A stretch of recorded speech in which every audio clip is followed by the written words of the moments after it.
Hey guys, how's it going? Hope you're doing well. My name is Crown, and today I'm going to read you some very interesting stories that I hope that you're gonna love. And now, without further ado, let's go!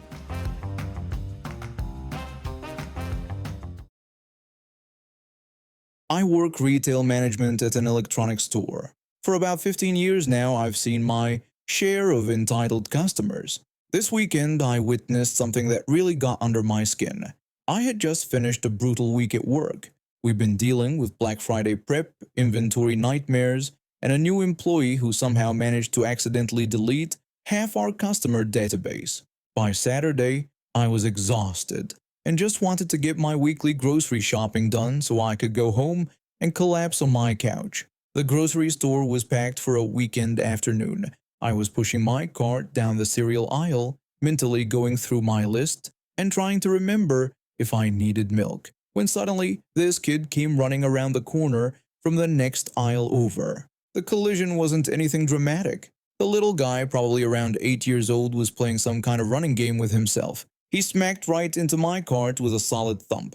The impact made him stumble backward a few steps, and I could see he was a bit shaken up. My cart barely moved. This kid immediately looked up at me with these big brown eyes and apologized in the clearest voice. He called me Mister and sounded genuinely sorry about bumping into me. Here's this little boy who just got the wind knocked out of him, and his first instinct is to apologize. In my line of work, I see adults throw tantrums over the smallest inconveniences, and here's this child showing more maturity than half my customers. I was just about to smile and tell him it was fine, that these things happen, when his mother came rushing around the corner. She was probably in her mid-30s, wearing workout clothes that looked expensive, carrying one of those designer purses. Her hair was pulled back in a perfect ponytail, and she had that look. You know the one. Without even looking at me, she grabbed her son by both wrists and started pulling him away. I heard her tell him not to apologize and that it was my mistake for not seeing him coming. I just stood there with my mouth hanging open. This perfectly polite little boy had done exactly what any decent person should do when they accidentally bump into someone, and his mother was literally teaching him not to take responsibility for his actions. Watching the kid's face was hard. He looked confused, like he couldn't understand why apologizing was wrong. He kept looking back at me over his shoulder as his mother dragged him toward the produce section. I tried to shake it off and continue shopping, but I kept thinking about what I just witnessed. In my job, I deal with entitled customers every single day. Last week, I had a woman scream at me for 20 minutes because we wouldn't accept her return of a laptop she'd bought 3 years ago and dropped in a swimming pool. The week before that, a guy threatened to sue us because his extended warranty didn't cover the damage his toddler did when he used the tablet as a hammer. These people don't just appear out of nowhere. They're made. And I was watching one being created right in front of me. I finished my shopping quickly and headed to the checkout line. Guess who was 3 people ahead of me? The mother and her son. I watched as she argued with the teenage cashier about a coupon that had expired 6 months ago. The poor kid behind the register was doing everything he could to help, but she just kept getting louder and more demanding. She went on about how ridiculous the situation was, complaining that she shopped there every week and spent hundreds of dollars. She demanded to know if they were really going to refuse her a 50-cent discount over what she called an arbitrary date. The cashier apologized and explained that the system wouldn't let him apply expired coupons. He offered to call his manager to help, but she told him not to bother. She said his manager was useless too and that she'd dealt with him before. The whole time, her son just stood there looking embarrassed. I could see other customers in line getting frustrated, checking their phones, sighing loudly, but she didn't care about anyone else's time. Then something happened. The little boy tugged on his mother's shirt and suggested that maybe they could just pay without the coupon since other people were waiting. His mother spun around and looked at him like he'd just suggested they rob the store. She told him that they were not paying full price when she had a coupon and that these people could wait. I decided I'd had enough. I stepped out of line and walked up to the register. I told them I would cover the 50 cents for the coupon. The cashier looked relieved, but the mother looked furious. She said she didn't need my charity and that this was about principle. I told her she was right, that it was about principle. Then I pointed out that her son had just shown more consideration for other people than she had in the past 10 minutes. I handed the cashier $1 and looked directly at the little boy.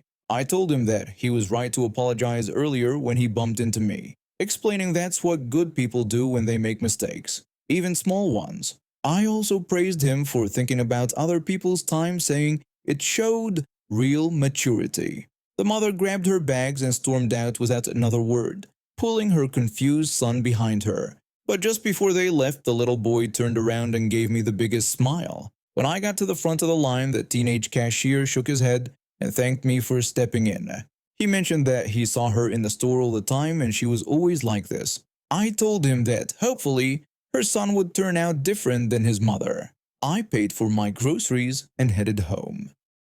I'm 17 and still living at home with my mom and older brother. Life was pretty normal until about 3 months ago, when my brother's girlfriend started practically moving in. At first it was just weekends, then it became 3 nights a week, and now she's here almost every single night. My brother works at a local auto shop and met her there when she brought her car in for repairs. She seemed nice enough when I first met her, polite, funny, and she made my brother happy. My mom liked her too, which was saying something because my mom is pretty picky about the people we bring around. The girlfriend lives about 40 minutes away with her parents, and apparently things aren't great at her house. My brother never went into details, just said it was a delicate situation and that she needed space from her family sometimes. I felt bad for her, honestly. I knew what it was like to need a break from family drama. Everything started out fine. She'd ask politely if she could borrow a sweater or a t-shirt when she stayed over, and I always said yes. It felt nice being helpful, and she always returned my clothes clean and folded. I thought we were building a good relationship, but then things changed. About a month ago, I woke up on a Saturday morning and walked to the kitchen for breakfast. There she was, making coffee in my favorite band t-shirt, the one I got at a concert last year. She didn't ask, she just took it. I pointed out that she was wearing my shirt. She casually mentioned that she hoped I didn't mind and that she had just grabbed something quick. I told her I would have preferred if she asked first. She apologized and promised to ask next time, but there wasn't a next time of asking. The taking just continued. 2 days later, she was wearing my oversized hoodie. The following week, it was my vintage band tee that I'd gotten from a thrift store. Then my favorite pair of pajama pants. Each time she acted like it was completely normal, like we'd established some kind of clothing sharing agreement that I definitely never agreed to. Our house is small, so the laundry room doubles for storage for everyone's overflow clothes. She'd just walk in there and pick through my stuff like it was a personal shopping mall. After 2 weeks of this, I decided to talk to my brother about it. I brought up how his girlfriend kept wearing my clothes all the time. He asked what the big deal was.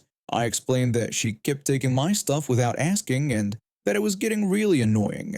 He brushed it off, saying it wasn't that big of a deal and that it would be such a hassle for her to pack extra clothes every time she came over. I reminded him that they were my clothes and that I hadn't agreed to share my entire wardrobe with her. He said she was just trying to feel at home and that it would be weird for her to wear his clothes around the house. I asked how that was my problem and said I wasn't her personal closet. He called me dramatic and said it was just clothes.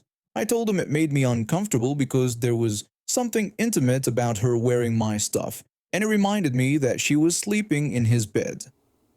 I said I didn't want to picture that. He said it was gross that I was even thinking about that. I snapped back that it was gross that I had to, and that every time I saw her in my shirt, I remembered where she'd been. He said I was making it way weirder than it needed to be. I asked why she didn't wear mom's clothes if it was no big deal. He explained that mom's clothes wouldn't fit her right. I asked if mine did, and he said we were closer in size. I was getting nowhere with him. He kept acting like I was being unreasonable, like wanting to control my own belongings was some kind of character flaw. I tried talking to my mom about it, hoping she'd back me up. I asked my mom what she thought about the girlfriend wearing my clothes all the time. Mom said she could see why it bothered me. I asked if she agreed it wasn't okay. She said she didn't say that, just that she understood my feelings. When I asked what I should do about it, she suggested I talk to the girlfriend directly. That was it. No support, no intervention, just a suggestion to handle it myself. I felt completely alone in this. The situation got worse. She started wearing my clothes even when my brother wasn't home. I'd come back from school and find her lounging on our couch in my sweatshirt, watching TV like she owned the place. Last week was the final straw. I had a date with a guy from my chemistry class. My first real date ever. I planned my outfit days in advance. My favorite black top that made me feel confident, paired with my good jeans. When I went to get ready, my black top was nowhere to be found. I searched my room, my closet, the laundry room, nothing. Then I walked into the living room and there she was, wearing my shirt while cuddled up with my brother watching a movie. I told her that was the shirt I was planning to wear tonight. She said she didn't know I had plans. I said, well, I did, and asked if she could please take it off so I could wear it. She hesitated, saying she was already dressed. My brother jumped in and told me to just wear something else since I had tons of clothes. I said that wasn't the point, and that it was my shirt and I had it planned for tonight. He said I was being ridiculous and that it was just a shirt. I snapped that what was ridiculous was his girlfriend thinking she could raid my closet whenever she wanted. She tried to apologize, saying she really didn't know. I cut her off, saying she never knew because she never asked. I ended up wearing a different outfit, but my confidence was shot.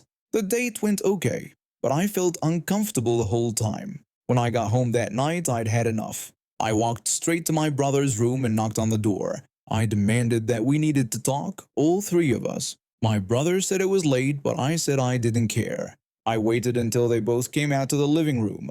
I told them this had to stop now because I was tired of feeling like a stranger in my own house. She said she never meant to make me feel that way. I asked then why she kept taking my clothes without asking. She stammered that she just thought since we were living together. I cut her off, saying we weren't living together, that she had her own place, and that this was my house with my clothes.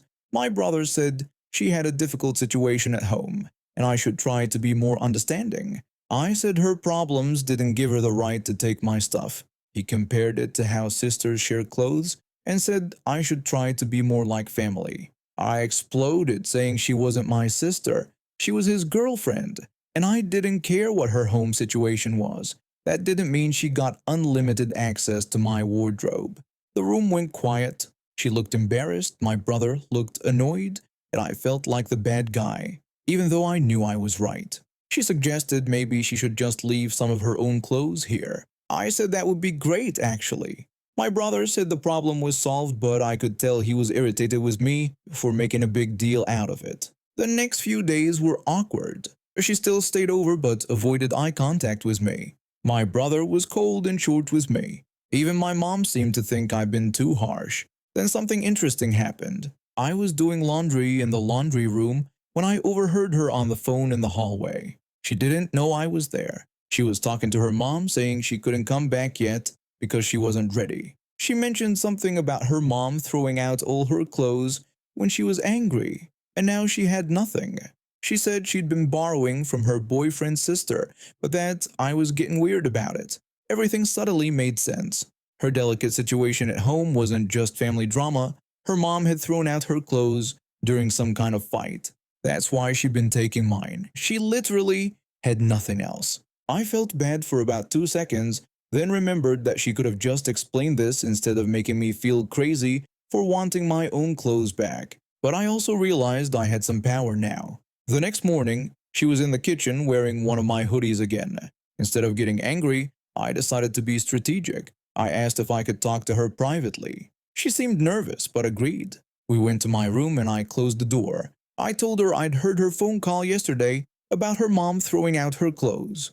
Her face went white. She tried to deny knowing what I was talking about. I said I got it, that she was in a tough spot, but she should have just told me instead of making me feel like I was being unreasonable.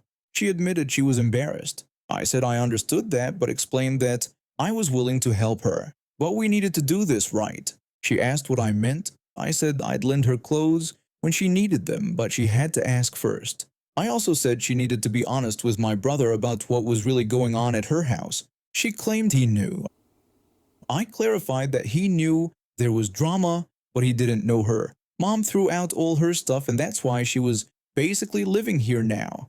She was quiet for a long moment, then asked what if he thought she was using him. I asked if she was. She said no, that she really cared about him. I told her to tell him the truth, and if she needed help buying new clothes, I was sure he'd want to help. But she had to stop taking mine without asking. She agreed and said I was right. I added one more thing. I wanted that black shirt she wore the other night back, washed, by tomorrow because I had another date this weekend. She promised she would. She kept her word. She told my brother the truth about her situation, and he was actually really supportive. They went shopping together that weekend and got her some basic clothes to keep at our house. She stopped taking my stuff without permission, and when she did borrow something, she always asked first and returned it promptly. My brother even apologized to me a few days later. He said he was sorry he didn't take my side earlier and that he should have realized she should have been asking permission. I thanked him for saying that. He explained that he was just trying to help her feel welcome, but he got that it wasn't fair to me. I said I appreciated that and that I was glad she felt comfortable enough to tell him what was really going on. He agreed. Things are much better now. My fiancé and I had been together for 4 years. We're both pretty laid-back people who just wanted a simple, drama-free wedding with close family and friends. Nothing fancy, just good food, dancing, and celebrating with the people we love. We'd saved up for 2 years to make it happen, and everything was going perfectly until my cousin showed up in our lives again. My cousin Karen had always been the type of person who made everything about herself. When she was younger, she'd throw tantrums at other kids' birthday parties if she didn't get enough attention. When she got older, she somehow managed to make every family gathering revolve around whatever drama she was dealing with that week. I hadn't spoken to her much in the past few years, which honestly made family events a lot more peaceful. But when the wedding invitations went out, she called me immediately. She was excited and wanted to know all the details. I thought maybe she'd mellowed out over the years, so I was happy to catch up with her. That was my first mistake. She told me how excited she was for my wedding and said she couldn't wait to bring her boyfriends. When I asked what she meant by boyfriends in plural, she explained that she was dating 2 guys at the same time. She said they were both incredible and she couldn't choose between them, so she was just dating both. She claimed they knew about each other and were cool with it. I told her that the invitation was for her plus 1 guest, so she could bring whichever one she preferred. She said no way, that she needed to bring both of them because they were both important to her. I explained that we had limited seating and a tight budget, and everyone else was bringing 1 guest maximum. She insisted that her situation was different because these guys were both serious relationships. I tried to explain that we'd already confirmed numbers with the venue and caterer. We literally didn't have space or budget for extra guests, but Karen wasn't having it. She got angry and said that if I didn't let her bring both of them, she was going to ruin my wedding. She threatened to make sure everyone knew how selfish I was being. I told her that wasn't fair and that we weren't trying to exclude anyone, but we had to stick to our guest list. She got even more upset and said that if I was going to be like this, she was going to destroy my precious wedding cake.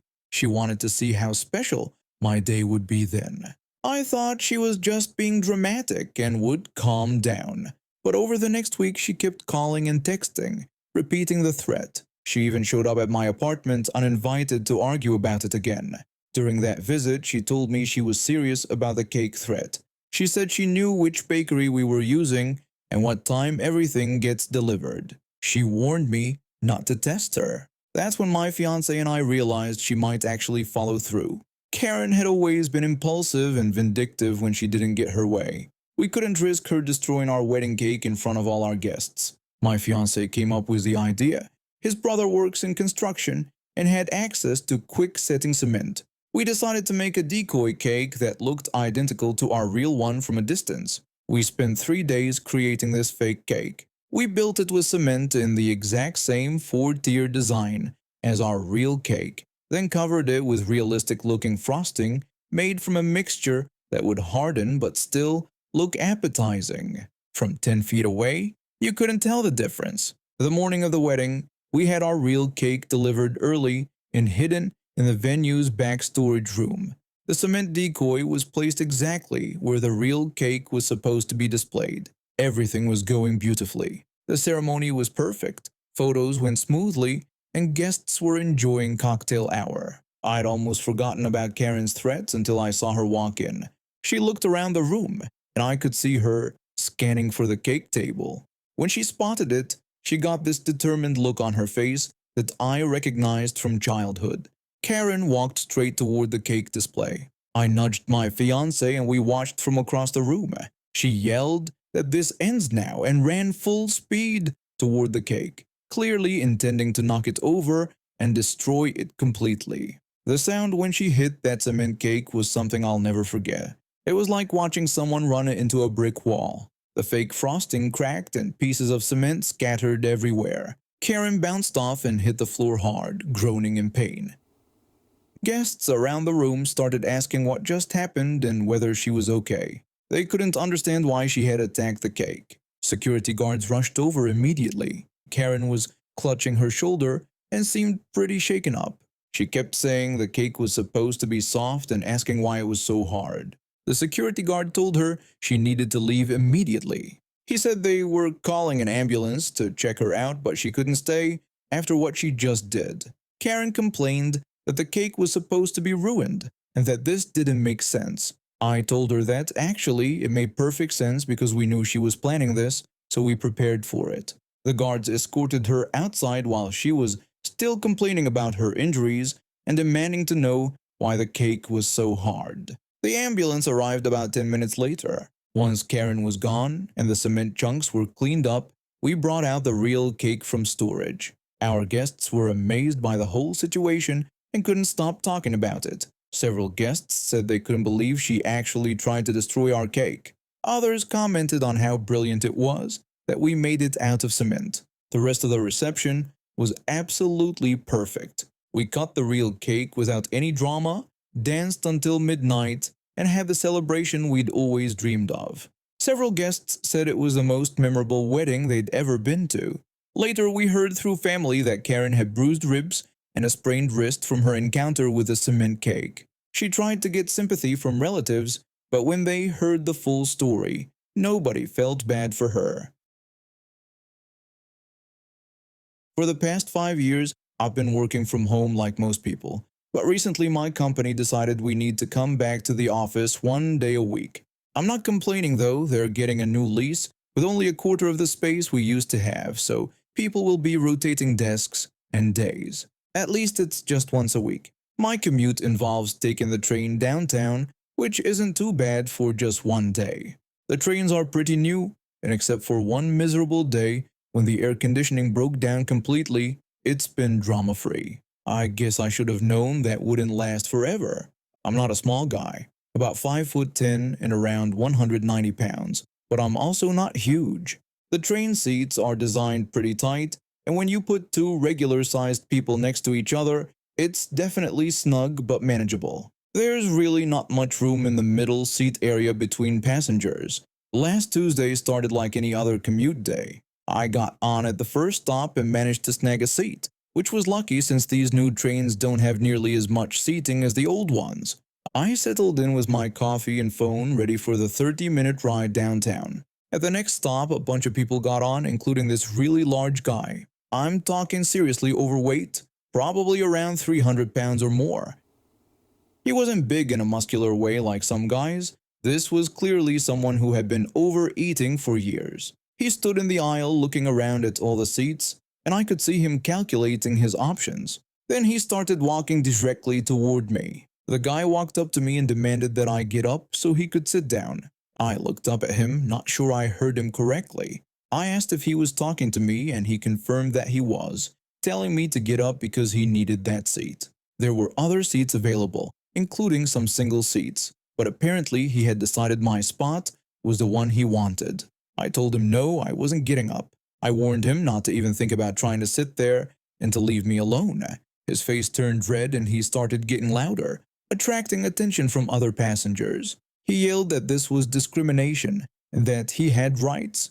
He claimed I couldn't just hog a whole seat when someone needed it more than me. I asked him if he was handicapped or something. He said that maybe he was and maybe he had a medical condition. I told him that if that was the case, then maybe he should take himself over to the handicapped seating section and leave me alone. I pointed toward the front of the train where there are designated seats for people with disabilities. Those seats have more room and are specifically designed for people who need extra space or have mobility issues. The guy didn't move toward the handicapped section though. Instead, he just stood there in the aisle, getting more worked up. He complained that he shouldn't have to sit all the way up there and that these seats should be first come, first serve. He insisted that he needed this seat more than I did. I reminded him that I was there first and that I wasn't moving. I told him to find somewhere else to sit. By now, other passengers were staring and some were starting to mutter. A few people near us looked uncomfortable, but nobody said anything directly. The guy next to me, who was probably about 6'3" and pretty muscular, was starting to look annoyed at the whole situation. The large guy kept complaining loudly about having to stand, making comments about inconsiderate people and how the world was going to hell. He went on about his back problems and how unfair it was that he had to stand while smaller people got to sit. But at least he stopped directing his complaints at me specifically. For the next 20 minutes, he stood in the aisle near our section, shifting his weight from foot to foot and making dramatic sighing noises. Every few minutes, he'd make some comment about people not caring about others or about how his feet were killing him. A couple of times, he muttered something about entitled jerks while looking in my direction, but I just ignored him and went back to scrolling through my phone. The whole situation was ridiculous. There had been other seats when he got on, including some of the handicapped seats he claimed he needed. But instead of taking one of those, he decided to try to intimidate me out of mine. I've dealt with bullies before, and I wasn't about to give in to this guy's tantrum. When we got closer to downtown, more people got on, and the train filled up even more. The large guy was still standing right near us, taking up space in the aisle and making everyone squeeze around him.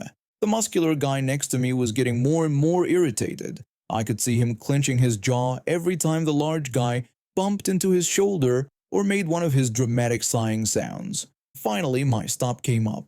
I gathered my stuff and stood up to get off the train. The moment I was out of the seat, the large guy practically threw himself into it, not caring that he was going to be squeezed right up against the big guy next to him. When I walked toward the train doors, I heard the muscular guy behind me angrily asking what the hell the large guy thought he was doing and telling him to get off of him. I turned around just when the train doors were closing. The large guy had somehow wedged himself into my former seat, but he was so big that he was basically sitting halfway on top of the muscular guy next to him. The muscular guy was standing up now, looking absolutely furious, and the large guy was trying to act like nothing was wrong. The large guy insisted that he fit fine and that there was plenty of room. The muscular guy yelled back that the large guy was literally sitting on him and demanded that he move over or get out. The large guy argued that he had just as much right to this seat as anyone else. That's when I saw the muscular guy reach over and grab the large guy by the shirt. The train was pulling away from the station, so I couldn't see what happened next, but through the window I could see other passengers standing up in what looked like the beginning of a pretty serious confrontation. I walked away from the platform with a big smile on my face. The entitled guy had gotten exactly what he deserved. Instead of taking an appropriate seat or accepting that he might have to stand for a short ride, he decided to be a bully and try to intimidate someone out of their seat. Now he was stuck dealing with someone much bigger and much angrier than me. I just finished my sophomore year at State University and was completely broke. My parents had been helping with rent, but after some financial changes at home, they told me I'd need to find something cheaper for junior year. I spent weeks scrolling through housing groups on social media, looking for roommate situations that wouldn't completely drain my bank account. That's when I found this post about a room opening up in a 4-bedroom house near campus. The rent was actually affordable, and when I met two of my potential roommates at a coffee shop, they seemed cool enough. There was this guy who was studying engineering and seemed pretty laid back, and this girl who was majoring in education. She was really bubbly and kept talking about how excited she was to have another girl in the house. The third roommate wasn't there for the meeting, but they said he was chill and mostly kept to himself. The house was old but in decent shape, and my room was actually pretty big with a nice window. I signed the lease that week because I was running out of time and options. Moving day was absolutely exhausting. I've been packing for weeks, trying to fit 3 years worth of college stuff into boxes and garbage bags. My dad helped me load up his pickup truck, and we made 2 trips to get everything to the new place. By the time we finished unloading, I had boxes stacked everywhere in my room and was completely wiped out. My dad left around 6 in the evening, and I was just sitting on my mattress on the floor, eating leftover pizza and staring at the mountain of stuff I needed to organize. My roommate had texted earlier saying she was bringing her mom over to see the place around 7, which seemed normal enough.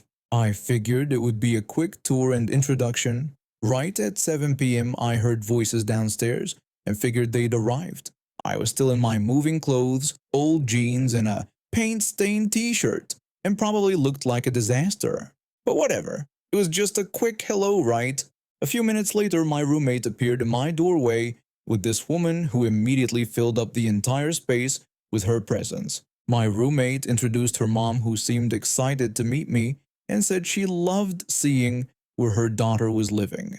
She seemed nice enough at first. She asked me about my major, where I was from, the usual parent questions, but then she started looking around my room with this weird intensity. She looked at all my boxes and told me I had a lot of work ahead, but that the room had potential. I agreed and said it would take me a few days to get organized. Normal people would have said something encouraging and moved on to see the rest of the house, but not this woman. She walked over to one of my boxes that was clearly labeled books in my handwriting and just opened it. She started commenting on my textbooks and said they would look better organized by subject instead of thrown in a box. She actually started pulling my books out and stacking them on my desk. I was so shocked I just stood there for a second. I told her that was okay and that I had a system for where I wanted everything to go. She brushed me off, saying I was clearly overwhelmed and that she could help me get started on the right foot. She kept pulling books out and started arranging them in a way that made absolutely no sense to me. Then she moved on to another box and started unwrapping some of my decorative stuff. Meanwhile, my roommate was just standing in the doorway like this was totally normal behavior. The woman looked around and said that my room needed color, especially the window, which looked sad and bare. She disappeared for a minute and came back with this floral curtain that looked like it came from a nursing home in 1987. Without asking, she started trying to figure out how to hang it up. She explained that she'd brought the curtain just in case because she had such a good eye for decorating. She bragged about doing 3 houses and getting compliments on her style.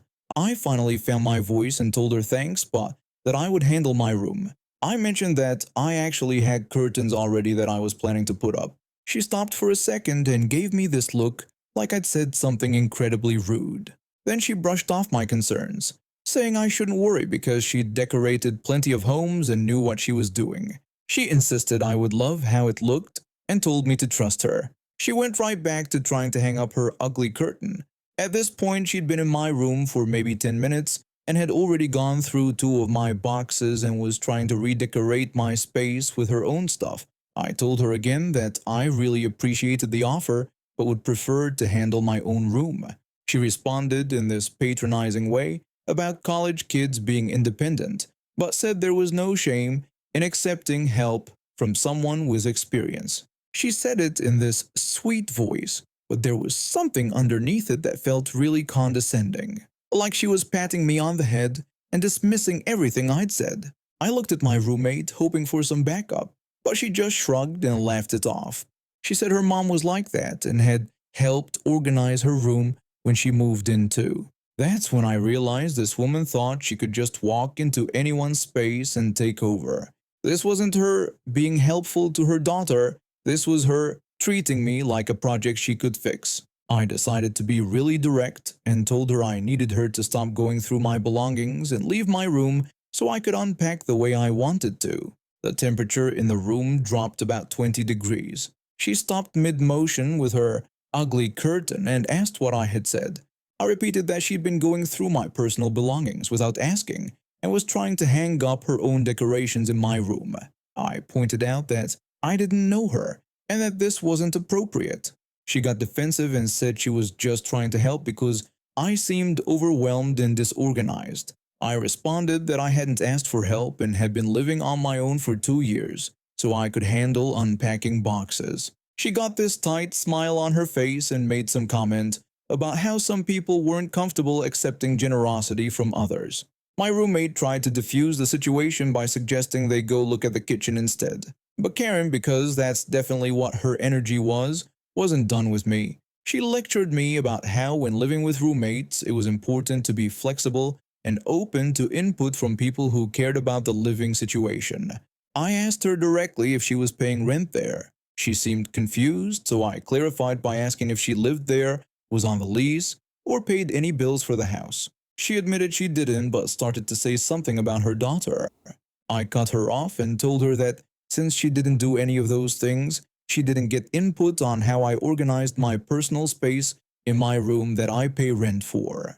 The silence stretched out for what felt like forever. My roommate looked mortified, and Karen looked like she was calculating whether she could get away with murder. Finally, Karen picked up her hideous curtain and walked out of my room. She spent the rest of her visit making pointed comments about how some people weren't raised to appreciate kindness, while I stayed in my room and continued unpacking. After they left, my roommate came back to apologize. She said her mom got a little intense but was just excited about decorating and helping out. I explained that going through my private belongings without permission and trying to redecorate my room with her own stuff wasn't helping. It was boundary stomping. My roommate said she guessed she could see how that would be weird if I wasn't used to her mom.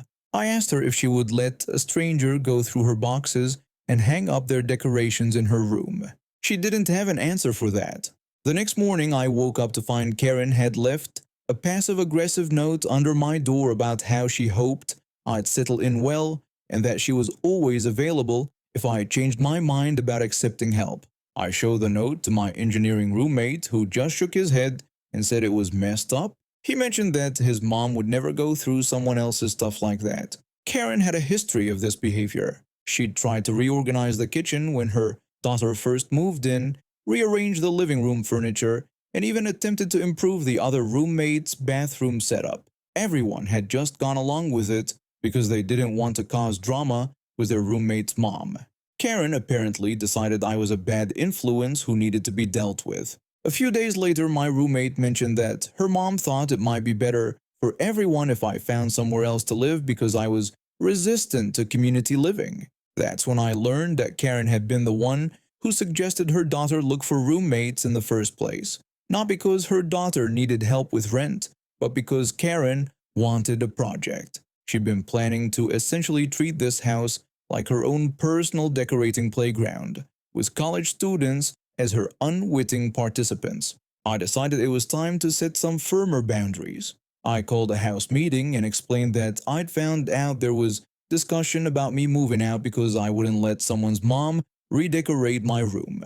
Everyone looked uncomfortable. I laid out the facts. I was on the lease, paid my rent, cleaned up after myself, and was respectful of shared spaces. But I wasn't going to let someone who doesn't live there treat me like a doll in her dollhouse. My engineering roommate asked if she really said I should move out. The third roommate, who I'd barely met yet, jumped in and told us she'd tried to throw away his coffee maker last month because she thought the kitchen looked cluttered. He'd had to dig it out of the trash. We'd all been dealing with Karen's helpfulness, but nobody wanted to be the first one to complain. We agreed as a house that Karen's visits would be limited to common areas and that she wasn't allowed in anyone's personal space without explicit permission. My roommate was embarrassed but agreed to talk to her mom about boundaries. Karen did not take this well. The next week, she showed up unannounced while we were all at class and let herself in with her daughter's key. She left organizational supplies in everyone's rooms, little bins and labels and hooks, along with notes about how each item should be used to improve our living space. I took photos of everything she'd left, including the notes. Then I researched our lease agreement and found out that unauthorized entry by non-residents was actually a violation that could get us evicted. I called the landlord and reported concerns about unauthorized access to our rental property. I explained the situation, emphasizing that we had security concerns about someone who wasn't on the lease having access to our personal spaces when we weren't home. The landlord was not happy. This kind of thing was exactly the type of liability issue that made him nervous about renting to college students. He called my roommate directly and told her that if her mother entered the property again without explicit permission from all tenants, we'd all be facing lease violations. My roommate was mortified and finally had the conversation with Karen that should have happened weeks earlier. But Karen still wasn't done. She started leaving care packages on our doorstep, stuff like cleaning supplies, with passive-aggressive notes about maintaining a healthy living environment, and organizational books with chapters bookmarked about cooperative living. The final straw came when she showed up during a party we were having and tried to kick people out because she thought there were too many people and it was unsafe. That's when my engineering roommate, who was usually the most laid-back person ever, completely lost it. He told her that she needed to leave. He explained that this was our house, these were our friends, and she had no authority there whatsoever. Karen said she was just concerned about safety and the neighbors complaining. My engineering roommate pointed out that the neighbors hadn't complained and that we'd checked our lease, we were allowed to have guests. He said she was the only person who had a problem, and she didn't even live there. My third roommate chimed in that she was actually trespassing since we'd never given her permission to come in. Karen realized that all of her daughter's roommates were united against her. She left and we didn't see her again for the rest of the semester. And now we have reached the end of today's stories. Thank you for watching and see you next time.